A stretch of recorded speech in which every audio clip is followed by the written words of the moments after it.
110 சங்கீதம்.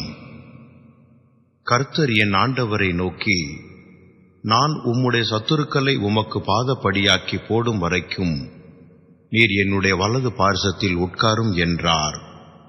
கர்த்தர் சீயோனிலிருந்து உமது வல்லமையின் செங்கோலை அனுப்புவார். நீர் உம்முடைய சத்துருக்களின் நடுவே ஆளுகை செய்யும். உமது பராக்கிரமத்தின் நாளிலே உம்முடைய ஜனங்கள் மனப்பூர்வமும் பரிசுத்த அலங்காரமும் உள்ளவர்களாயிருப்பார்கள். விடியற் காலத்து கற்பத்தில் பிறக்கும் பனிக்கு சமானமாய் உம்முடைய யவ்வன ஜனம் உமக்கு பிறக்கும். நீர் மெல்கிசேதேக்கின் முறைமையின்படி என்றென்றைக்கும் ஆசாரியராயிருக்கிறீர் என்று கர்த்தர் ஆணையிட்டார். மனம் மாறாமலும் இருப்பார். உம்முடைய வலது பார்சத்தில் இருக்கிற ஆண்டவர் தமது கோபத்தின் நாளிலே ராஜாக்களை வெட்டுவார்.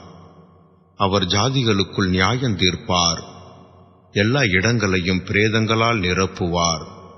விஸ்தாரமான தேசங்களின் மேல் தலைவர்களாயிருக்கிறவர்களை நொறுக்கி போடுவார். வழியிலே அவர் நதியில் குடியிருப்பார்.